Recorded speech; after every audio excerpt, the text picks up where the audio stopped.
I'm opening. We have an eye, sort of a nostril, 2 teeth. One of the teeth has a small cavity. Close call, folks, but I think we got here just in time. Presented by Maria Menounos and Kevin Undergaro. This is Anatomy of a Movie. In-depth discussions and breakdowns of various movie titles.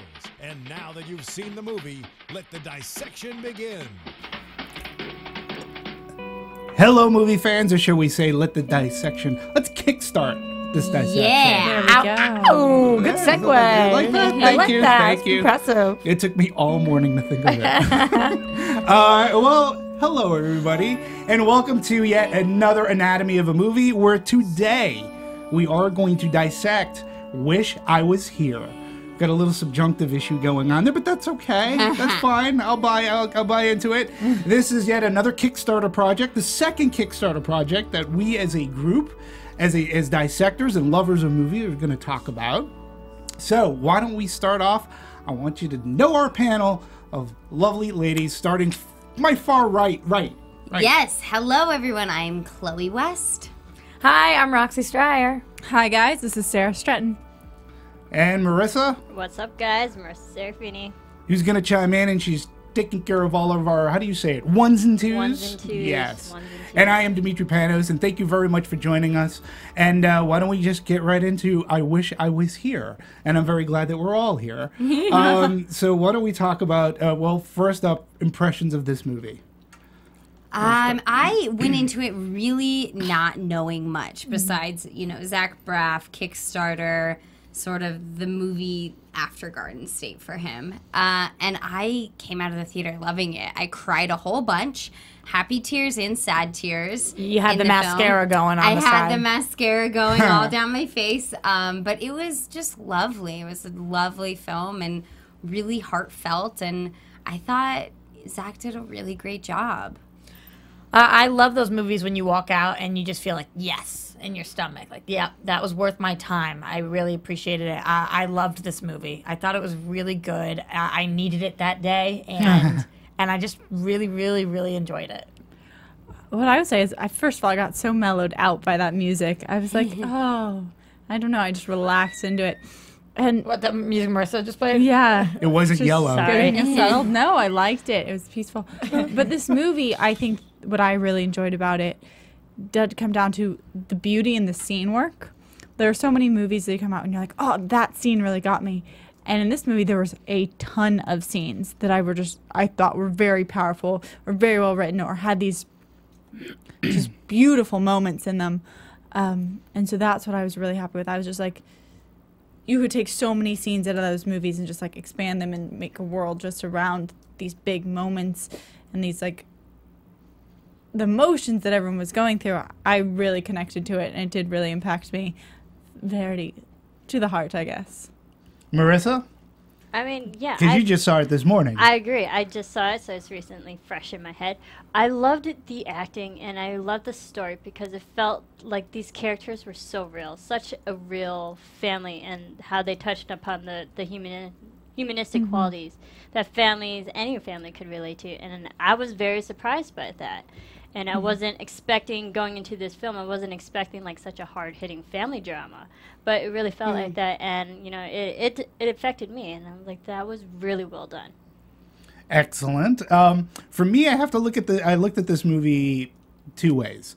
Number one, and we're going to talk about this, it is a Kickstarter movie that Zach Braff took upon himself to go ahead and get the funding for this movie because he wanted to make the movie that he wanted to make, and I completely understand that. As a Kickstarter movie, the one that we talked about before was Veronica Mars. And I took some exception to Veronica Mars because for me, Veronica Mars, it looked like a TV movie. It didn't look like a theatrical movie. And I was having issues with that. If you're having people to go to a movie, make it look like a movie. This movie, same deal, Kickstarter, this looked like a movie. I mean, it played like a movie. It cut. It was cut like a movie. The cinematography at times, I agree with you, was beautiful, and it looked really well. Zach Braff's direction, I think he's a somewhat accomplished director. I'll be interested to see what he does next. But when you compare this to Garden State, now we'll go into the movie aspect. I like Garden State more. This movie I liked. I didn't love it as much as you fine folk in this room. I think that it was. I think there were a lot of threads that were thrown that they were put into this movie, and I think with just a little bit more massaging, and if we tighten this up a little more, we could have gotten a better story that could have been a little bit more impactful, because the attention was like all over the place for me. Yeah. It went from, oh boy, we got to take the kids out of school. Oh, we're going to homeschool. Oh, I got the brother who's, he's got the issues with the dad. Oh yeah, dad's got cancer. Oh yeah, the wife is having an issue at work with somebody who's sexually harassing her and she can't get into it. Oh, we got the daughter who's so into her Jewish faith, she doesn't want to leave the private Jewish school and be homeschooled, and she cuts her hair, and there was so much going on that I felt that in some cases, certain things were sort of kind of like left off to the side and never fully explored. Like what? Well, the homeschooling issue. Mm-hmm. I mean, that was just like sort of kind of like, well, what did they learn? What do the kids like if they took it a little more seriously? I mean, because they ended up somehow graduating and being able to get into their next class, because that's how we see. So that issue was sort of kind of glossed a little away. bit. Just out of curiosity, though, because you mentioned it, and everybody is mentioning Garden State. I mean, you can't watch this movie and not think Zach Braff, Garden State, whatever it is. You said you didn't like it as much. Right. I'm hearing a lot of, as opposed to saying I didn't like it as much, a lot of people saying I felt like it was a very similar movie, which I really didn't feel like it was a very similar movie. People are saying it was like just the same movie retold. Did you guys feel that way at all? No, I didn't find it to be the same movie retold. You just didn't like it as much. Similar movie, yes, because Garden State, for lack of a better word, it was very deliberately paced. Like this movie is very deliberately paced. It's not like it moves along fast. You get drawn into it. It goes along in its own way. Garden State the same way. Garden State very character driven, but I found that the characters was a little bit more honed in. Like I got more sense of the character. It didn't seem as much frayed and like, did I need to be going down to Comic-Con, even though I was just there and I had some non-flashbacks? But I just felt that there were scenes that may have been able to be taken out of the movie. I just feel that it could have been tightened up a little more. And, it would have been, for me, a little bit more impactful. So if we're placing blame, just for pure sake of argument, do you think that's an editing, a directing, a writing? What I would say directing, editing. A little bit of both. I mean, Zach Braff made the movie that he wanted to make. What I very much appreciated about Zach Braff and making this movie, the studios are not making these kinds of movies anymore. Okay? That's just a pure fact. I've talked about it before.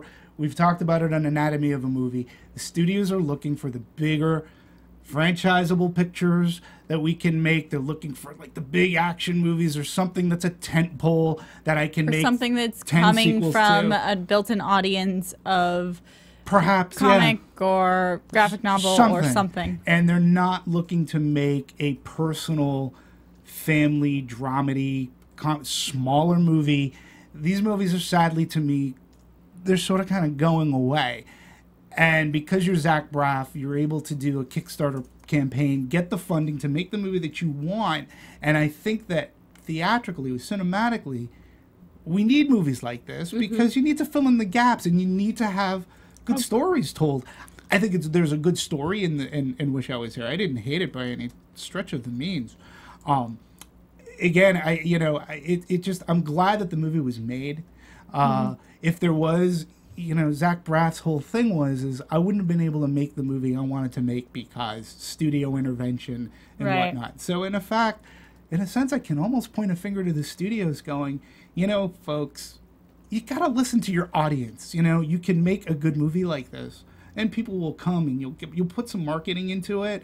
Don't forget about these kind of movies, because if you do, then we're not going to get movies like Wish I Was Here. To me, there were times that was I the only one that felt there was a little Descendants going on in this movie with the relationship with the father. There was the death that they had to deal with. I felt there was some Descendants going on. I like the family drama. I actually like this movie better than Descendants, though, to be perfectly honest. Wow. I see what you're saying, and I like the Descendants a lot. I thought that this movie was so funny and interesting, and I'm not saying it was the most unique movie I've ever seen. I'm not saying that this story has never been told, or coming off of Boyhood, which we just did. I'm not saying that this is something that took 12 years and wow, we really saw these characters fleshed out. I'm not saying any of that. It just, for me, it just really worked. Individual scenes, like the first time when we see him trying to teach the class, and they're talking about the swear jar, and then they're talking about they're all these Jews, and they're talking about the Arabs, and the boy says that really mean thing about like shooting the air, just everything. I was like, I don't know whether it's just because I can relate to it because I'm Jewish, and a lot of my friends grew up Orthodox, and it's just like this weird dynamic. But I just thought they really, really got it. I just felt like I got such a vivid picture of what this family was and who they were to each other, and I could see where they were going, and I could kind of figure out where they'd been. And in exploring their family dynamic and what they were going through, I felt very satisfied. I felt like I knew who they were to each other. I felt like I could picture this family going to a theme park together or doing something else. Like, I knew them well enough to be like, oh, these characters would be interesting if we took them on a trip to, Alaska. Like, you can picture those characters in these situations because they were fleshed out to me. And you just know, you feel like you know them.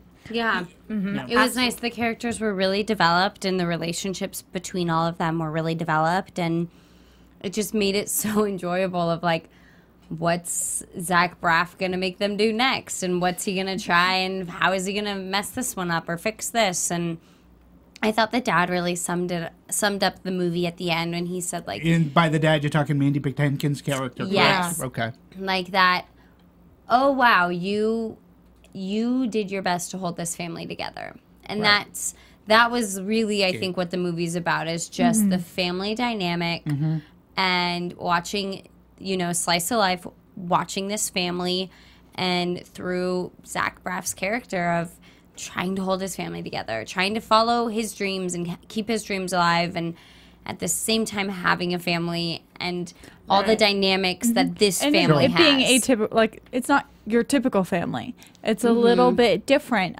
They do have like the other subplots of him being an actor and people pursuing your dreams, and what a relationship, like a loving relationship versus a friend relationship between your partner. Right, and I agree, and it didn't get lost that there was these little nuances, like I thought this was the weirdest thing, and for a while I was like, why did they put this in? And I was like, because I'm still thinking about it, and that's how people work. The thing with the contact lenses, how he keeps it in the jar. I love that. I love moments like that where I'm like, people are weird and quirky, and they have weird things, and it's kind of important to know that about people. Yeah, we're talking Gabe's contact lenses in the jar. That was nice kind scene. of freaky. And it was pulling out. I'm like, oh, this looked like contact lenses. Yeah. Oh, You're they're like, that's contact kind of lenses. disgusting. Weird things like that I think that usually get skimmed over in movies because you don't have time to spend 2 minutes talking about somebody's contact lenses or like a weird habit that they have that they actually spent the time to dive into. I love that. Yeah, I mean, I enjoyed that scene as well. But see, I think that scene was I thought it was important to this movie because it was talking about how you look at life. About how you look at life, and he's seen through. These are his eyes. This is, in a sense, this is Gabe's history, and how he remembered it. Again, I'm just saying, I felt that it was so fragmented at so many times. I agree with that for pull it sure. in a little. It didn't need to be close to 2 hours. I almost wish that they could have shaved off maybe 15 minutes or so.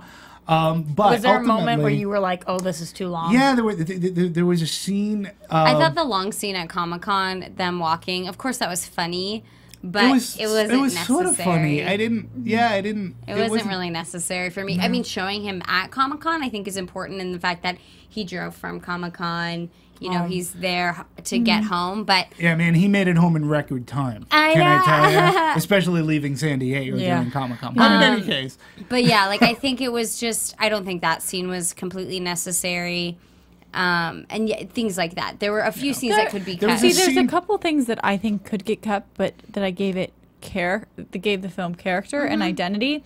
for instance, they did add in some special like trick, like the Comic-Con scene. There's that slow-mo sequence, and then there's a bunch of like montage musical areas that almost feel like music videos. There's one in the middle, there's one at the end, and then throwing in all of the sci-fi of him in the moon suit, as well as the kind of sci-fi-ish like programming of his brother's head, the identification of parts. Like those things, they technically could be cut and it wouldn't affect the storyline of the movie too much. But I liked them because I felt like they were unique and they didn't necessarily all go together, or all the styles weren't like a genre. Yeah, but they were fun. They were fun to see. They reminded me of little things that I did as a kid, you know, and sometimes things aren't as cookie cutter or you could script it. Like, who would think, he has this weird vision and then his brother ends up kind of being part of that vision, or all those. They're things that are kind of weird, and of course, yes, you could take them out and it would still be a movie, but I feel like at its core, it does have this weird, quirky element to it. Yeah, I would not cut the sci-fi things No, at all. neither would Absolutely I, because that was almost the framing device, the bookend device, and I didn't mind that at all. But you know, one scene, there was like one scene, and I get it was sort of nice, but when they were in the laundry room together, for me, just sort of kind of ran the man and wife long. moment of them reconnecting. Well, yeah, but it just sort of kind of ran along, and I that. liked it better when they were in bed.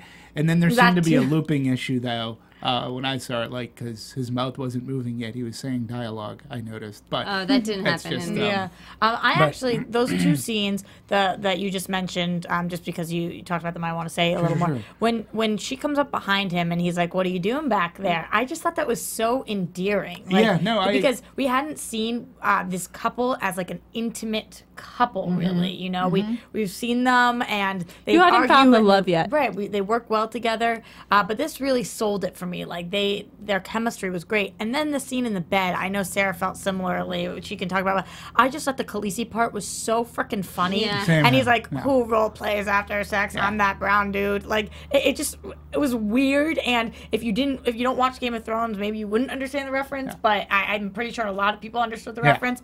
I thought that was just like one of the funniest things I'd ever seen. I was dying. No, I don't know if I was dying as much as you, but it was I liked so it as well. endearing. It was just it was. endearing. And you learned more about the characters and their relationship with each other, and that they watch Game of Thrones.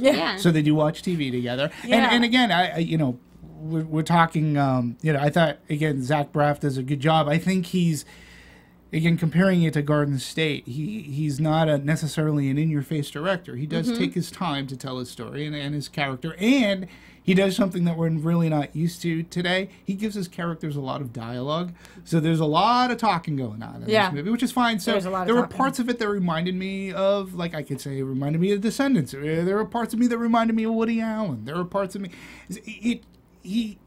Again, I just wish a little more focus next time. But I respect the fact that he did make the movie that he wanted to make without the studio interference. Yeah. And again, I don't want to see these types of movies go away. So, good for Zach Braff for doing that. I thought the performances were really good from all the family. Kate Hudson, to me, we've talked about this a little bit before. I think it was her best performance literally since Almost Famous. Yeah, Zach talks about that as well in an interview, and he's like, when I saw Almost Famous, she blew me away. And I think this character is the closest to that character that she's played, because she's been in some, mostly rom-coms since then. How to Lose a Guy in 10 Days type thing. Yeah, which she does great in. But when it comes to these, like, heartfelt, really down-to-earth, like, different girls, because she's not really playing like a classic stereotype wife at all. And she nails it out of the park. I loved her as his wife in this. I don't think I would have ever cast her.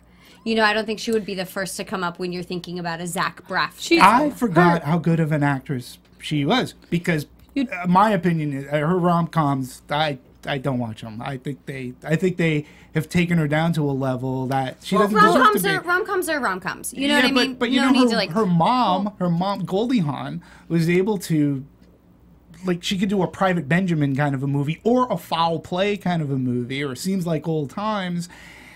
and she's funny. She can be heartfelt. I think that you can be in a serious movie like this one, and you can still be a little bit funny. And her smile. It was very.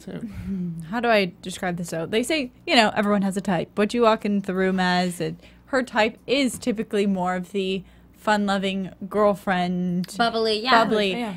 And this is Kate Hudson's version of a mom. It is very her. I just felt like she was like living like her, and she was just breathing with it, Yeah, it was so great. Not even just reciting it, but just she showed up and just was present and there and speaking and living. I thought she did a great job, but for me, I thought that the little girl Joey is the breakout character of. I think she is the next Dakota Fanning, like in the way that she. I think she is so talented. Everything stunning. Every expression she makes, just to be so young and so talented, it baffles me. Like that's not a training thing. That's a natural talent thing. I think she carried this. Like she was so good in my opinion. I think their father-daughter relationship carried a lot of this movie. Was amazing. I agree. No, Joey King as Grace Bloom was excellent. I thought she was really good, and I did like her. To me, I wasn't as big a fan as Dakota Fanning. I was, again, just going back to Descendants, her character did remind me of Shailene Woodley's character in Descendants, where she had a little bit of the rebellion against her dad, but that relationship sort of kind of nurtured a lot through this movie with Zach Braff, with Aidan Bloom. And I thought Zach Braff was very good. Zach Braff seems to be one of those polarizing kind of actors. Some people really, really, really hate the guy. Yeah. Really? Yeah, I see some people. Some people hate him. I don't know why. Yeah. I don't understand it. I don't get it. He never did anything to me. He owes me some money, but I know He he's has an interesting way of talking. I think he's just so his own character. I don't understand how you cannot like him as an actor. He's so much, like you mentioned Woody Allen earlier, like he's such a staple. He's so him. Like some people don't like that. Yeah. Some people don't like actors who play themselves. Like that's dumb. All actors play themselves unless you're an extreme character actor like Johnny Depp. I don't think it's dumb. I agree, though. I think that he's amazing, so it's very hard for me to see because I think that he is so good. But if I didn't like him, then I wouldn't like any of the things he did because he's always pretty much... It's like a lot of people say that about like characters like Johnny Depp, or it gets said a lot about... No, Johnny Depp is a character actor. He doesn't play himself. Julia Roberts is the classic, plays the same girl in every character. And like Adam Sandler and like... I mean, we can go on this debate, but I'm just, like for Zach Braff, he does have his haters, and it's really weird. I could never figure out why. I never hated him. I think he's good. I don't think amazing is a strong word to put to Zach Braff. I think he's likable. I think he's personable. He's great at what he does. And so, but I want to the hate topic. We'll come across this because now we can start getting into Kickstarter a little bit. I remember it was about a year ago. I'm going to use this, and it was bookended. In April last year, he went on the Howard Stern show and he announced his Kickstarter campaign. It was the week in which he announced his Kickstarter campaign. And it was like, hey, man, good for you. Whatever. I think that's, that's pretty good. And he sort of explained, he was explaining why he was going through this route. He started to get some of the most vicious hate calls.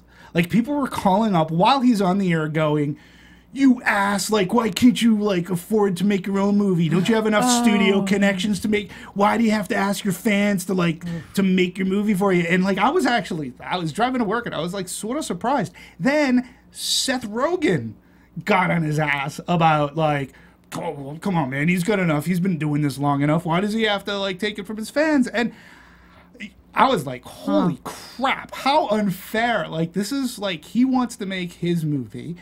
And this is a new thing. It was not too long after Veronica Mars, when they hit Kickstarter.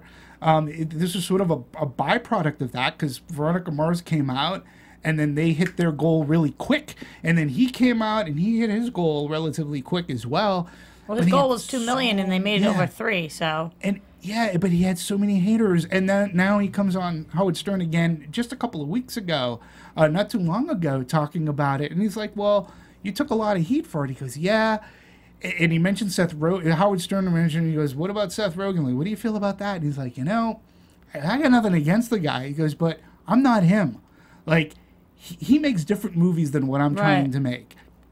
he can get the backing for a studio. He's not producing, he's not directing, he's not, he can be writing and everything, or he is producing, but I apologize, I take that back. Seth Rogen He's does not produce. directing. Yeah, and he's not necessarily, the studios are backing much bigger budgeted films than what I'm trying to accomplish Zach here. Braff's not. Also, he's not making as much money as Seth Rogen, True, who's in a and that's what movie. he said. He's in like 5 movies a goes, year. yeah, As opposed to Zach Braff, Garden State came out 10 years years ago. ago. And he's Scrubs, had- of course, along the way, which was here and then there, and then bouncing networks and whatever it is. Absolutely. Like, it's not a consistent paycheck, and I think when you have artwork you want to make, and you have a fan base that wants to see it made, and they want to give you money. Absolutely. And again, I can't begrudge him that. Yeah. And again, within don't the get 10 that. years, he tried a couple of projects to get off the ground, and every time, right at the near end, something fell apart. He couldn't get it done. And finally, he just said, the studio system doesn't work. He goes, I'm tired of it. This way I get to be my own CEO. I get to call my own shots. I get to do what I want to do. I'm working with some producers that I've worked with on Scrubs and Garden State or whatnot. And so I say, hey, kudos to you. Yeah. Unfortunately, not everybody's Zach Braff. Right. Like, I want to see more of these movies made because they are going away and the studios aren't funding them. This is such the old-fashioned way of making a movie. People who have stories to tell. They have a story to tell. They make the movie. They go to a film festival, Toronto, Sundance, whatever. They sell it. Somebody buys it. I mean, this is how Juno is brought to life. This is how Little Miss Sunshine comes out into the marketplace and does so well. Now, this movie may not do as well as, but I applaud the effort. That's what I have to say. It's like, to all the people who have given so much hate, it's like, but he did it, and to me, he turned out a good product. And I think it's like if you have a bugging dream, on why? it, and if you're bugging on him, Don't give him don't money. Give him money. Don't give him money. Like whatever. But everyone else can give as much money as they want to him. It's if they their wanna see it choice. made, then, and if they trust his artistic vision, and they're gonna go see the movie too. So Yeah. And what was cool, that's I what don't know if you people guys it matters stayed about. till the end credits. I stayed because I was like, you know what? I wonder if he's gonna thank all those people, and he for sure did. At the end of the credits, all of these names pop up. Special thanks. I'm sure it was like one of the levels of the Kickstarter. $10,000 got you a credit in the film. Yeah, That's so what it was. there were tons of names. It was awesome. I think that people who are so angry, not to say Seth Rogen is jealous of Zach Braff, because that's not what I'm saying at all, but people who have so much hate, I don't understand. Where does this hate come from? Like, what is that emotion? And in the same sense, maybe somebody can explain this for me, because I'm clearly in the minority in thinking this movie was so amazing, because I'm just looking up on Rotten Tomatoes that it had a 40. 40%. Oh, yeah, I mean, did a 40%. I just think that is so harsh. I Do think we that's too that low. Any of this has to do with that? Do people just not? Some people don't like him or don't like how he handled this, so they're rating the movie like that. Like a 40%. To me, this didn't have to be your favorite movie, but a 40. Like, Yeah, that's I don't know. Well, no, harsh would be a 13. 40 is sort of kind of mid-level, I think, like 40 to 50. To me, if I was rating this on 4 stars, I give it a solid. For me, it's like a 2.5. It's almost a 3, but not. Again, I like the movie. I didn't hate it. I appreciated some of the scenes and what he accomplished. I like the family drama. I just wished it was honed in a little bit more focused, so that I got just a better sense and maybe not as maudlin as certain things played out. But again, he didn't turn out a bad movie at all, and I can't begrudge him. You said, if you don't like the guy, just don't contribute. But let him be. And I don't think he was taking advantage. He was no more taking advantage of his fans as Warner Brothers Home Entertainment was taking advantage of their Veronica Mars fans to make that movie. I know. Okay? And I'm going to say one more thing. If only Warner Brothers, and I said this during Veronica Mars, had Warner Brothers shown Veronica Mars a little bit more TLC than what I think Focus showed Wish I Was Here, some tender loving care. So they made this movie. It looked like a movie. Maybe Veronica Mars would continue on as a theatrical, but they didn't. It was driven by home entertainment. That's a big thing here, not necessarily by Warner Brothers distribution. Right. It was the home entertainment department. So that's what they were trying to gun the money for. Right. This one did not go VOD. 600. I think at last check it was at the very least 600 locations. Right. I think that this movie made so many references to the way you view something. Sure. To the lens. They talk about the fishbowl. They talk about the goggles that he wears to block the light. They talk about those contact. I love that I love that part. too. They talk about the contact lenses in the thing. That was a good part. There were so many references to how something is seen or how you see something that it was clearly Zach Braff like saying over and over again, like, it matters. It matters how you look at something. It matters how it is made. It matters who sees it and how it is seen. So I think that if the studio had taken over, they say they had a $6 million budget, so half of that came from Kickstarter. If the studio had put in all $6 million, which it didn't seem like they were going to do, it would have been a completely different movie with cutting this and doing that, and that doesn't need to be there, and how do we sell this, and let's put Kate Hudson's face everywhere, whatever it is. I was so happy that he made a point to be like, this is, it matters. Yeah, it matters. And again, yes, it does matter. And Zach Braff had said, it's hard to make a movie in Hollywood. He goes, because what you get a lot of is, I don't get it. I don't get it. Like, what do you mean? I don't get it. Well, what if you change this? And he got it. He got the script that he and his brother had written, and he didn't want I don't get it. He doesn't want to change it so you get it. He wants to show his story and his point of view. He gets it. Speaking of that, can anybody talk about Aidan Bloom a little bit? I mean, I don't know much about the guy. Other than he's Zach Braff's brother, and that they Yeah. collaborated on this. This was one of their projects that they wanted to do. They did talk about how, in a sense, they are sort of kind of different personalities. But, one like Zach says, I'm a procrastinator. He goes, and sometimes we would argue. That was funny, too. Like, did you argue on set? Did you argue while writing? And he said, yeah, all the time. Because he wouldn't like when I wrote something, and we'd have arguments. We'd take 10 seconds, and then we'd come back. And they worked out, and again, it was the movie is a family movie. I think this movie is a family effort, being that they're the two brothers. Okay, some of it seems to be, without knowing their lives, not knowing who these people are, autobiographical. Yeah, I mean, he's an actor playing an actor. Yeah. Right, and Fair enough. I mean, he's like not a successful actor in the film where Sure. he is successful, but who knows about Aidan Bloom? Yeah. Maybe it's very much a Wahlberg family type thing. dynamic. You don't know, but it's obviously he's pulling from his life or maybe one of his friends' lives. It's a very LA film. Except traffic doesn't exist in this movie, No, which it bothered sure me. as hell doesn't. I I was know. like, how did they get to Santa Monica so fast? But I'm thinking, what school do they go to Milken? Which Jewish Yeah. high? But anyway, I was thinking about that and thinking about the acting thing. I wanted to piggyback off that because we haven't really spoken about how funny I thought the auditions were. Oh and my and God, outside I the loved auditions. them. So this is where we saw our major cameos and the fact that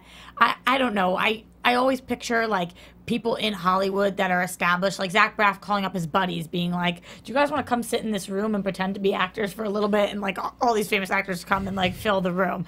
But we had so many. We had and James Avery, who said that this was going to be his last movie. This is his last appearance. I love also every time that we see his name is Leslie David Barker, and I just thought it was so funny. And of course, Jim Parsons from Big Bang, and the advice that he gives to him in that scene alone, and him being like, "Why are you helping me?" And him being like, I don't know. I think that is so true to life and awesome. Sometimes you just turn to the person next to you and want to give a helping hand. It's just who you are. And I felt like the fact that he even wrote that in is a testament to who Zach Braff is. And I feel like he is somebody who is very giving and does want people to succeed. And it also went with the whole teacher arc, which you get from him being a teacher to his kids and being horrible to being a loved that teacher arc. and being so cool. good and passionate Right, and finding absolutely. it I Or thought those that who was can't really do interesting. teach. So, and then when they're all sitting outside, and clearly he's like, "You didn't get the call from the agent. It's only black people. Come on." Right. And they're like, "Damn!" And he tries to be that Spanish guy, and I was like, "What is this, 22 Jump Street?" But then I was like, "All right, actually, it's still pretty funny." I just thought the It audition was part funny, but it was sad. That Yeah. part, begging for I a know. job, and I know. that part was it was of course it was funny, but you're like, oh, Yeah. Well, Yeah, what it- you just said, that's something that they say here. Eventually, things get tragic enough that they circle back to be comedy. And I was like, yep. yeah, That's what that moment is. Yeah. Given yeah. enough time, and since I looked up Aidan Bloom, and he does have he works in the art department. He's a set dresser, so he's worked on movies like Spanglish, like Big or The Wedding Singer. Right. He worked on Leave It to Beaver, Waiting to Exhale. So he's, he works as a set dresser. He has a career. Yeah, he has a, he works. And, I think, again, from the family aspect, it's good that the both of them got to work on this together. And like I said, I did get a sense there was something autobiographical in certain sense of the words. Maybe they lost a parent. Or maybe brothers and the dad. And Yeah, and in some ways, you can't, unless you've gone through the experience. He was able to nail emotion and sympathies and sadness and what it meant. And I like the almond bar, kind of thing. And, I wish there was a little bit more of, I always forget his name because now he's forever Olaf. The From brother. Frozen. Yeah. Josh, Josh Gad. But I like Josh Gad. And so, I think that Zach Braff unnecessarily, I don't know why people hate him, to be honest. He doesn't come off as smug to me. I've heard him in interviews. He's likable. Speaking on the almond bar, Yeah. I think that's the strength of this movie that extends also beyond that prop. And I like this detail that people add is when there is an emotional center to a prop. So the almond bar is one. Also the wig throughout the film is another and writing in those things that are a visual symbol for us to link onto. You have the almond bar, you have the wig, you have the goggles that we talked about, you have the cost.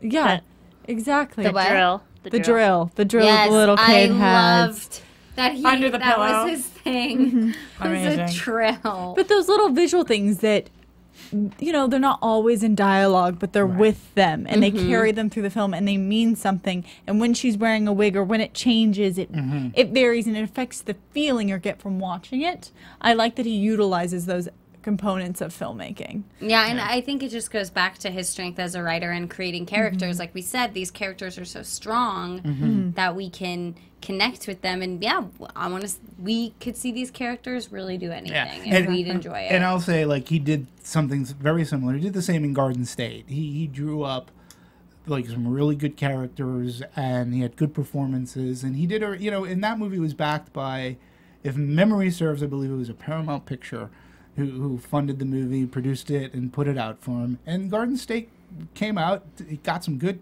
reviews, good press. It did really well.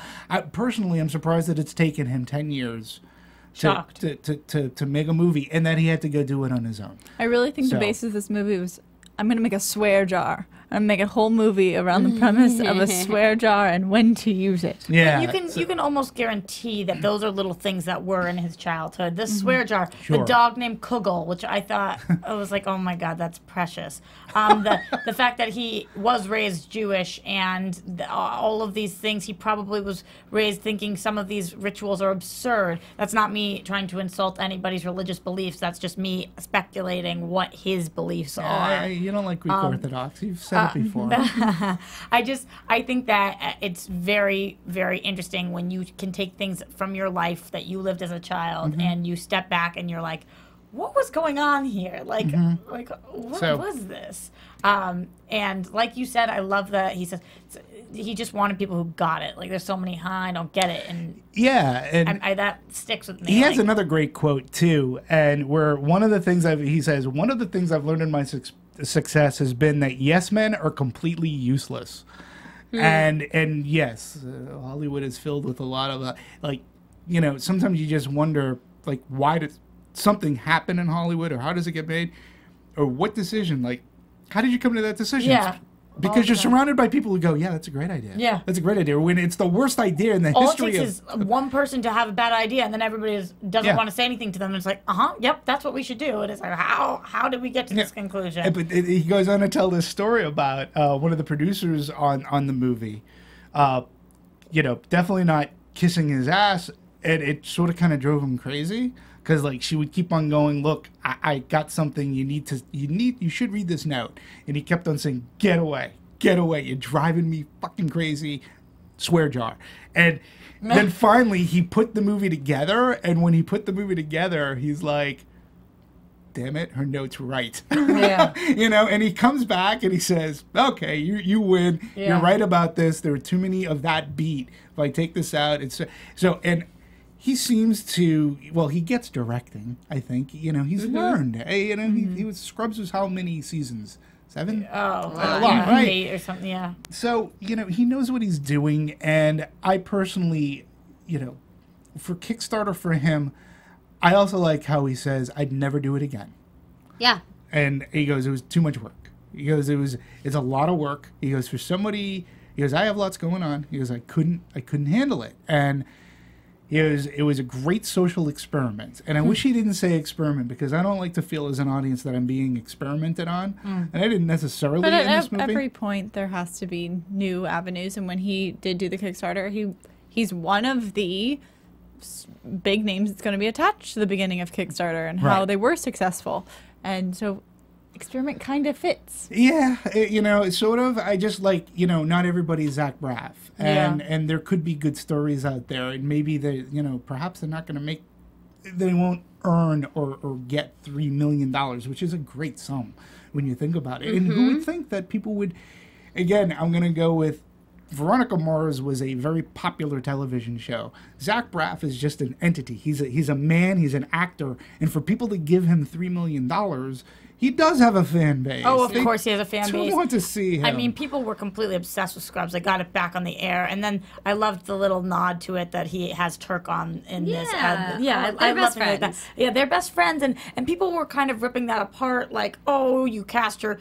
Like, you're damn right. If I'm in Hollywood and I'm successful enough that I can cast my best friend in something that is also a working, talented actor, that I'm going to. And Everyone does that. yeah, I just think whatever. I just think that it is what it is. Everyone does that. But what I want to talk about is the music. Yeah.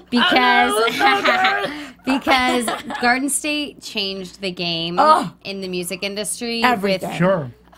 just the style of music. I mean, that soundtrack is one of the biggest soundtracks Ever. 10 years ago. Well, So and it's a Grammy good. Award winner. Yeah, With the so- shins and then the shins Sure. in this one, and it's It amazing. All the music in this whole film, again, I'm sure he felt pressure to really have it be like Garden State, because that was just so huge. But they did a great job. They really, everything fit well, and kudos to them. That was awesome. Yeah, he did the Grammys interviewed him for this movie, and he had a great story about when he was going to the Grammys, he didn't take his dad, and his dad's like, oh, come on, I really want to go. He's like, Dad, come on, I'm going up against Quentin Tarantino, Kill Bill, Volume 2. He goes, come on, Dad, I'm not going to walk away with anything. And then he ends up winning.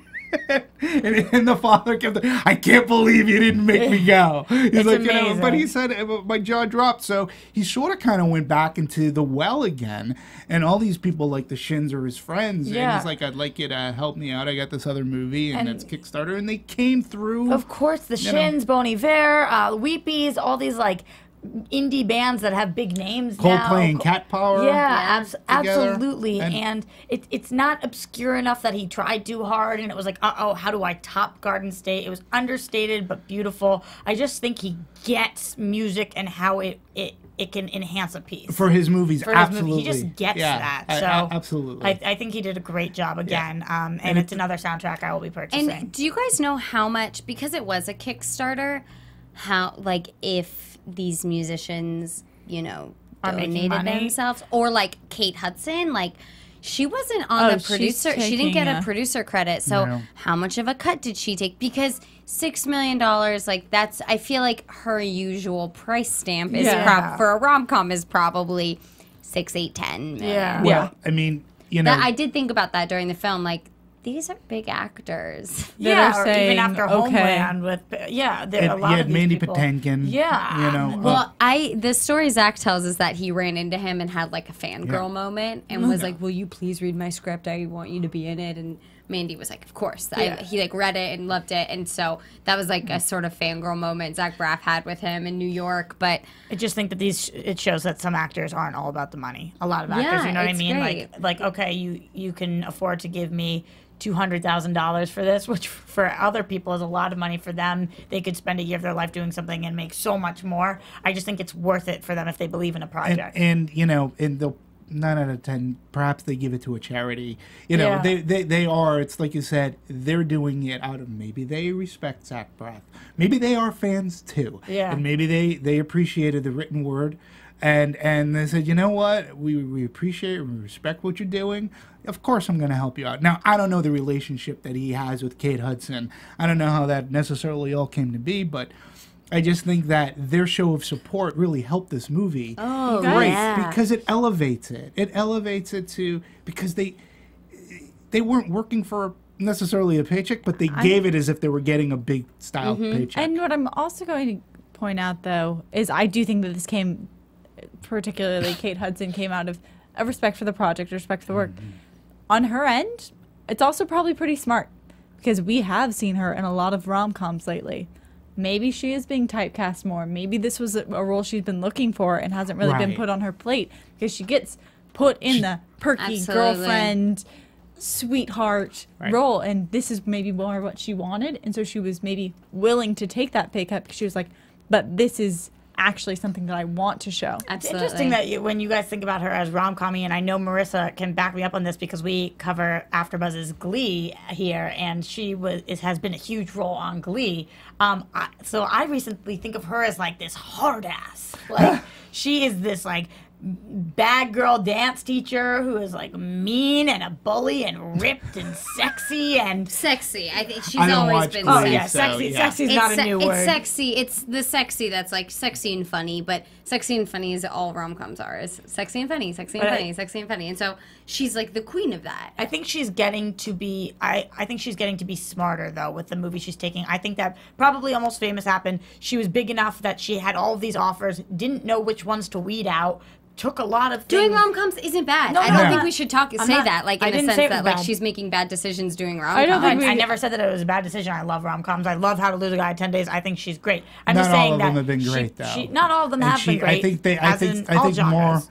may have hurt her career because she's not the draw that she used to I'm be. just saying that anymore. sometimes people get sick of doing the same That's thing all over I and was over saying. again. That's all I wanted to Yeah. say was that I think Yeah. that she probably made a lot of career moves that made it so she was pegged in a certain way, realized, I don't know if I want to be pegged in this way. Let me get a little smarter about the roles that I take. Yeah, but I exactly. I just think that, she did this thing for a while. She was really great at it. She had a huge career in it, and she was probably like, "Oh, let's try this bubble over here." And they were like, "No, can you please just stay in this bubble?" Everyone knows about studio power. right. Like they're like, "You're good at this. People come. Yeah. They pay money for you here. They we haven't, don't know though, about recently. that." Yeah. And now they know that she can handle a movie like this. exactly. No, So in that way, maybe it was a smaller paycheck.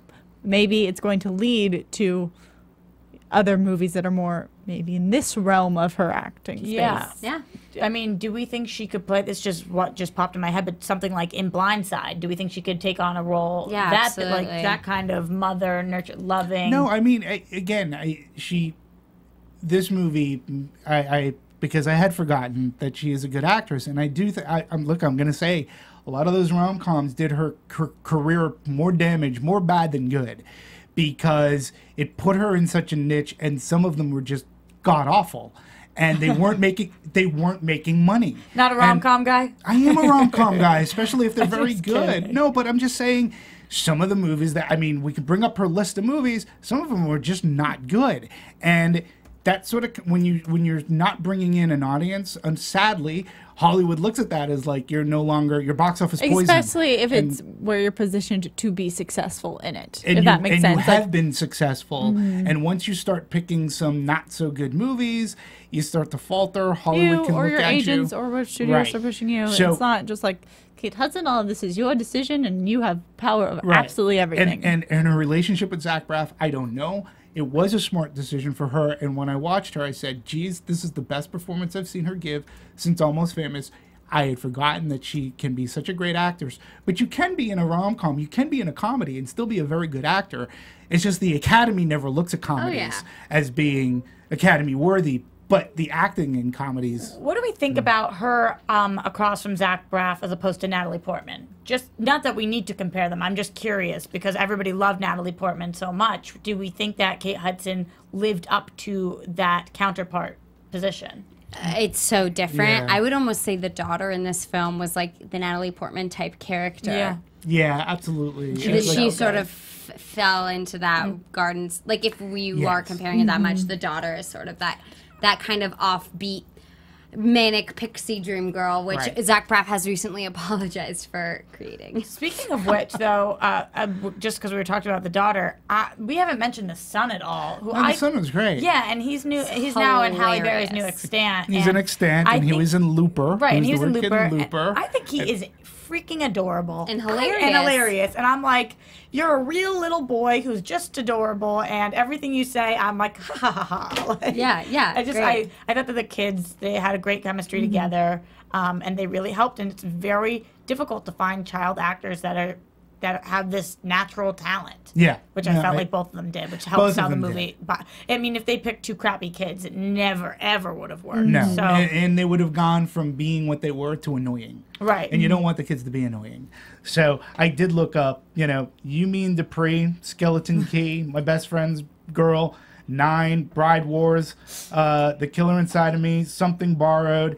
Yeah, no, she was not on a clear career path, that was Yeah. going to begin to elevate her. Now, maybe Glee has helped her out. I haven't watched Glee. I don't watch Glee, but this movie definitely helps her out a lot. Absolutely. To your point, maybe now people will recognize and go, oh yeah, that girl that was on Almost Famous can act. And I would just look at, she comes from good genes, this one. Yeah. Okay? And She does. Her brother's on Nashville. yeah, and I just, She doesn't age. You just she Goldie looks Hawn, very yeah. good. Yeah, I had mentioned Goldie Hawn earlier, and Goldie Hawn is today, I think an underappreciated actress. She was able to really play drama. She could do great in comedy, and and I think that Kate has the same talents today, and she's very nice.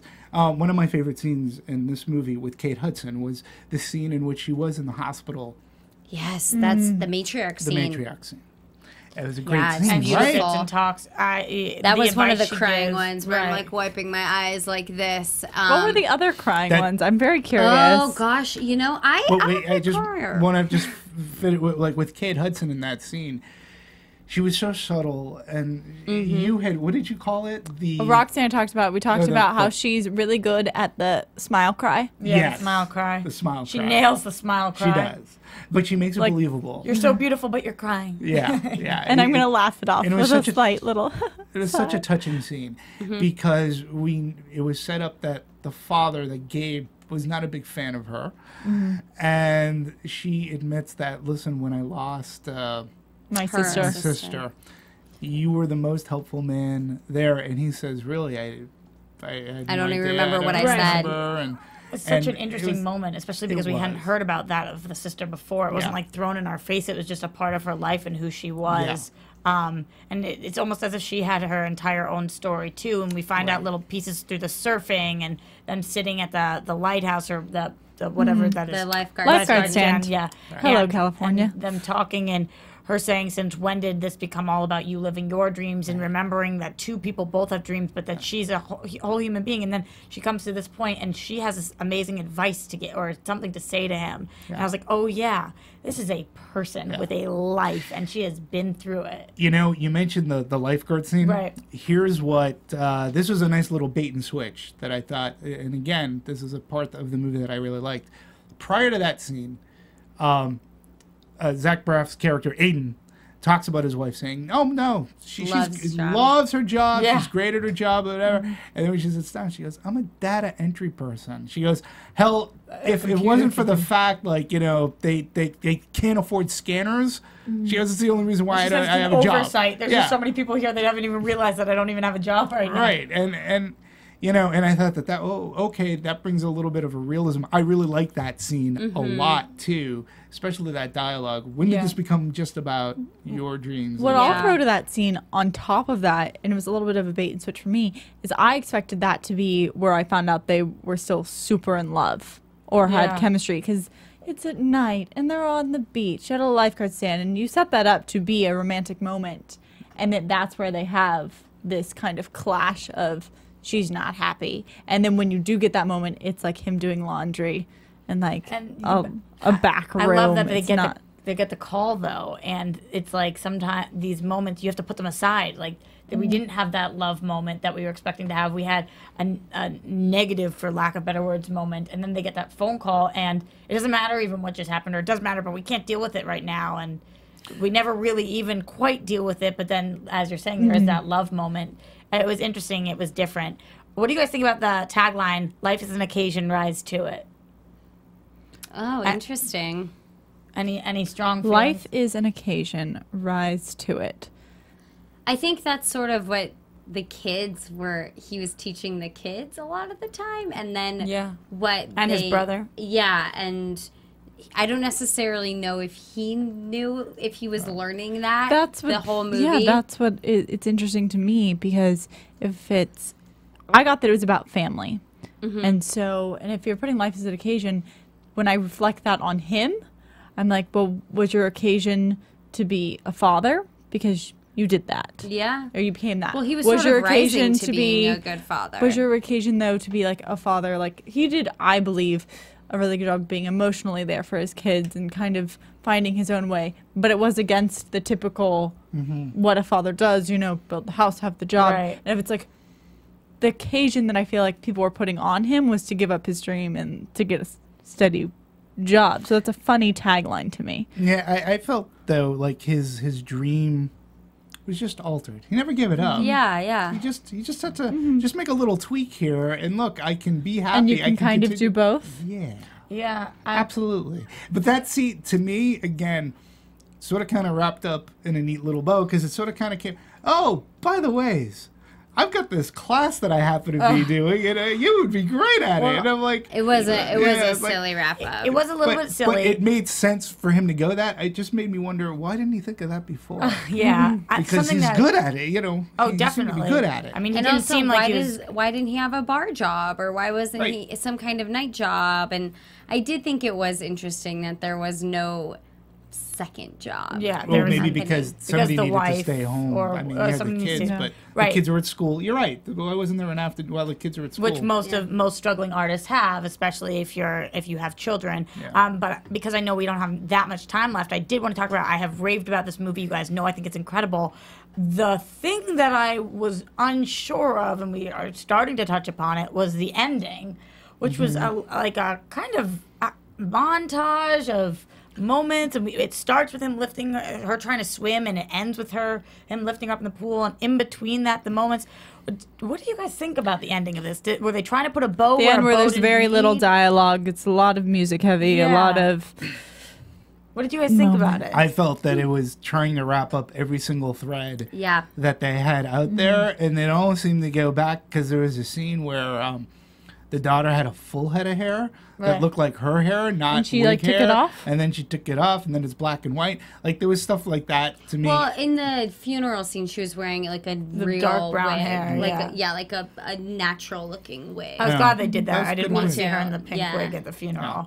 But, it was just strange series of images to me that I was like, I'm not sure what I'm trying. They want me to feel right now. I'm feeling a little like they're trying to put a bow on something that doesn't need a bow, and I almost feel like he could have taught her to swim. That could have been it, and that maybe could have been the end of the movie. Like she jumps in and she sees that she can kind of do it, and that was it. And I thought he was good. I mean, I knew as soon as I found out that she couldn't swim, I was like, oh, she's gonna swim in her own pool. That's what I They're gonna fill the pool. They've been Yeah, I working. didn't- They're I scraping didn't at get- the pool. I didn't get what the hell. Then what happened that was there? weird. That was a weird thing. It's like, they shouldn't have boasted that they were going to Costa Rica for 2 months. They And do I'm the like, fence. fair They're enough. making the fence, and they're scrubbing the pool. And I'm like, oh, they're gonna fill the pool. They created this. This is a teaching lesson. She can swim in the pool. Get ready. What? That was like a no-brainer. That to was me. the one bow that Roxy wanted, and it wasn't Well, I tied. It's just a didn't get no-brainer it, to me. like- Why did they? Whose pool? Why were they going there? Oh, they Yeah. shouldn't have gone to Costa Rica. What? Yeah, I didn't. What? That was sort of weird to me. And he but- says throughout, he's like, "Oh yeah, we've never used this pool. I've never." He keeps mentioning it, and I'm like, "Oh, I see where this is going." Yeah. And sometimes I don't like to see where something's going, but this was one of those cases where I was like, Sometimes you want you My want it to be prediction. answered. Yeah. Yeah. And they end up like breaking into somebody else's house. Which was funny and fun, but like yeah, as a the teacher same moment, not the best. Well, at the same time, you're like, but they were unnecessary. Oh yeah. They liked Fill the your shot. pool. They wanted the Yeah, end I shot do of think they LA wanted in the that. background with the infinity edge. Yeah, well, That's maybe- what it was all about. Well, maybe they didn't have the budget to fill the pool.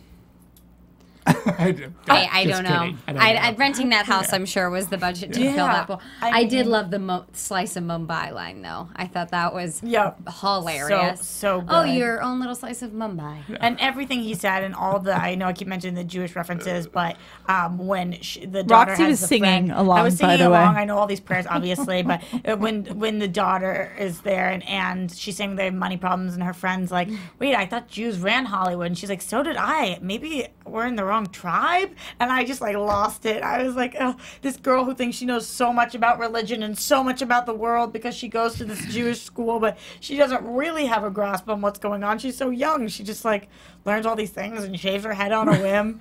I'm glad they showed her shaving her head. Yeah. I'm glad they showed that at the end, because I was wondering. That was a cool of the montage. That was probably my favorite. I'm glad that they showed that. The montage really didn't bother me. I do felt like everything was kind of wrapped up quickly, but because the brother becomes nice. He has a girlfriend. They have a beautiful show. Because of Romeo and Juliet, which was mentioned earlier as a tie-in for Kate Hudson's line. But it didn't bother me so much because the father story was naturally wrapped up. I thought that was the more important thing for me, was to see that. Did you think the brother was going to come to the father? Yeah, I knew that he would come.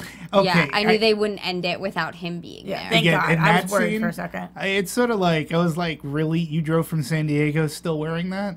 Like, that's going to be like, again. He was kind of weird, though. That didn't bother me. Yeah, It's with just like, the how do you hoses, fit in that the would have car? been so uncomfortable. Like, how do you drive 2.5 hours going up wherever? But whatever. It was like when he showed up, finally. Like, it was a nice scene. Mandy Patinkin did a really good job. Awesome. Right? He was great. Yeah. I think without him and Kate, it wouldn't have been as strong. Yeah, I agree. Because they were both so great. I think he got the people that he wanted. Mm-hmm. I think. Listen, What did I read about Anna Kendrick? She was cast originally as in the role that the brother was trying to see. The girl, I think. Who ended up being cast by the girl who's in Ashley Green? Yeah, Ashley Green, yeah. Exactly. Just throwing that out there. I did think it was weird for Ashley Green to Me be too. that girl. Me too. I kind of did too. I was like, this is a weird role. This is a strange. She wasn't role. like weird flurry, enough for fluffy. me. Yeah. She wasn't like bizarre enough for me. I think and Anna it was Kendrick just- would be a better choice for a strange thing like that, but she had conflict shooting schedule. Well, we could start wrapping things up. I mean, I personally think that Zach Braff, to his heart. Look, I think he loves movies too. Mm-hmm. He's talked about it. I've heard it on the Howard Stern show. He talks about his love of movies and how he's a movie fan. Mm-hmm. And I also do, I appreciate the fact that he can sort of, in a way, stand up to Hollywood. He gets, some of the hypocrisy that goes around. And yes, like I don't get it. I respect the fact that he tried this and went to Kickstarter, because for him, that was his only option. I don't want Hollywood to make movies like this to go away on the wayside. We talked about Boyhood, too. Hollywood isn't looking to make these movies, even though they're important. They can make money. People do care about story. They really do. I think that Hollywood sometimes does Exhibit the A, audience... B, and C, and D. Right. Yeah. Well, Hollywood sometimes does a disservice. Like, yes, you can make a great story with a comic book movie. You can make a great story, but you can make an original story too. That's what this business was founded upon. And when you look at the history of film, and when you look at movies that were made in the 70s and the 80s, you didn't start talking sequel until after that movie made like over $100 million. Like a movie had to prove itself to be sequel worthy. Yeah. And I don't want every movie to have a sequel. And it doesn't need to. That's what I'm like. This movie doesn't need a sequel. And we need to focus on... Wish I Was There, part 2. that's what I was thinking. Like, oh my gosh, no. Wish never. you were Wish here. Wish we And were there. We on Pink Floyd. Yes, wish you absolutely. weren't I see it here. now. I wish I wasn't there. Yeah, Where am I now? That sounds like all those vacation type sequel movies. But I just think, let's think originality. Let's go out there, and if a movie warrants a sequel, then by all means, I don't have a problem with it. Let's nurture the storytelling. And Zach Braff, kudos to you for doing Kickstarter. You got your vision. Whether how much I love the movie or didn't love the movie, it doesn't care. You got your vision out. You didn't make a shitty movie. This is what we say nowadays. You do you. Yeah, you Zach Braff. Yeah, you. But good for you. I mean, good for you for trying this, because you wanted to make the movie that that Hollywood, the studios, wouldn't let you do. And on top of that, for me, it was a success. So Yeah, good for I you, think so. and it was a success. And I liked it. And I liked it. Awesome. Yeah, so, and everybody here, and Marissa, any parting shots, words? You know, you liked the movie, I did. right? You liked the movie. I And, think you said it all. yeah, fair enough. All right, Thanks, folks. Marissa Serafini. Well, as we're going to wrap everything up here, please, well, thank you. Thank you all for being, like, this is a great panel. I think Thank we you for talked being the about, captain of our ship. It's my Yeah. pleasure. I think we've had, I think talking about this Kickstarter, I think this is an important movie to talk about. Yeah. So where can we find you? You Chloe? guys can find me on Instagram and Twitter at Chloe West X. You can find me everywhere at Roxy Striar. You can find me here or at AfterBuzz TV. And you can find me here, and a captain is only as good as his crew. Aww. So, I am love the you captain guys. now. Look at me. Look at me. And Marissa, thank you very much for the ones and twos. Appreciate everything. Folks, we got Guardians of the Galaxy coming up. That'll more than likely be our next one. We have to talk about that. Yeah. And can't wait.